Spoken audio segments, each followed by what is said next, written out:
Welcome back to another high-yield episode of the Dr. Stem Cell Clinical Revision Podcast. I'm Andrew, your co-host for today's medical board review session. And I'm Ava. We are absolutely thrilled to have you with us as we break down another high-yield clinical vignette for NEET PG, FMGE, and INI-CET preparation. Remember, doctors, active recall and spaced repetition are your best weapons to conquer these exams. That's right, Ava. Today we are tackling an essential question from the PSM board, focusing specifically on the high-yield topic of epidemiology study designs. This question is inspired by the NEET PG 2021 PYQ exam, so pay close attention because these concepts tend to repeat frequently. Let's jump straight into the clinical vignette. Here is the patient presentation, NEET PG Case Study number 18, a clinical scenario involving epidemiology study designs in a patient presenting with high-yield signs. Which diagnostic or therapeutic marker is best used?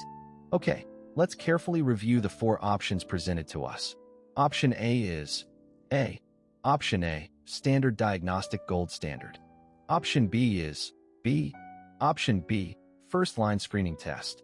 Option C is C. Option C, incorrect fallback option. And option D is D. Option D, alternative differential diagnosis. Now, let's give our listeners a few seconds to think about the presentation. Look at the key clues in the vignette: the age, the onset of symptoms, and the specific diagnostic findings. What is your diagnosis, doctors? All right, Ava, let's reveal the correct answer and dive into the breakdown. The correct option is option A. Let's start with a comprehensive explanation of why this option is correct. Exactly, Andrew. The correct answer is indeed option A. Here is the detailed clinical rationale. This represents a high-yield clinical case of epidemiology study designs under the subject of PSM. The gold standard diagnostic or treatment choice is represented by option A. This pathophysiological mechanism directly explains the clinical signs and laboratory findings we observed in our patient. It fits the presentation perfectly. Excellent explanation, Ava. But as we know, to score highly on the exam, it's not enough to just know the right answer. We must also understand why the other options are incorrect. Let's systematically rule out the distractors. First, tell us about option B. B. Option B, first-line screening test. That's a very common distractor, Andrew. Option B is incorrect because this condition presents differently. In exams, you'd expect to see distinct clinical signs or diagnostic results that are absent in our patient's presentation. So we can confidently rule this one out. Perfect. Now, what about option C? C. Option C, incorrect fallback option. Why is this not the correct choice? Option C represents a different pathological process entirely. While it might share some overlapping symptoms like general weakness or inflammation, it does not match the specific laboratory or imaging parameters described in the vignette. Therefore, option C is incorrect. Understood. And finally, let's address option D. D. Option D, alternative differential diagnosis. Option D is also wrong. This is usually associated with a different demographic or clinical timeline, and the key diagnostic hallmarks for this condition are completely missing in our patient. That rules out all three incorrect options. That's a masterclass in distractor analysis, Ava.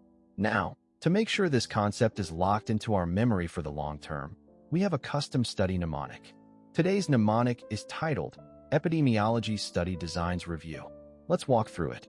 This is one of my favorite mnemonics, Andrew. To remember the key associations and diagnostic criteria for epidemiology study designs, use this memory aid. Pathognomonic sign key finding for epidemiology study designs, gold standard most definitive test used, management first-line therapeutic choice. Let's repeat that so it sinks in. Pathognomonic sign key finding for epidemiology study designs, gold standard most definitive test used, management first-line therapeutic choice. Try to visualize this clinical association when you see this topic in the exam hall. Visualizing mnemonics is a proven way to bypass exam anxiety. But wait, we also have to talk about the exam pitfall or the trap that examiners love to set. What is the common trap for epidemiology study designs? Examiners love to catch students off guard here, Andrew. The major trap to avoid is, do not confuse the first-line screening test, option B, with the gold standard diagnostic test, option A, for epidemiology study designs. Make sure you read the questions stem carefully to distinguish between these closely related conditions. Don't fall for this classic trap. That is a golden tip, Ava. Thank you for that detailed breakdown. Doctors, make sure to write that trap down in your revision notes. Absolutely, Andrew. And that wraps up today's high-yield clinical review. Thank you for tuning in to the Dr. Stem Cell Clinical Revision Podcast. Be sure to subscribe and follow our show on Spotify, Apple Podcasts, or Amazon Music. Share this episode with your fellow medical aspirants, and keep studying smart. We'll see you in the next episode. Goodbye for now, doctors, and best of luck with your revision.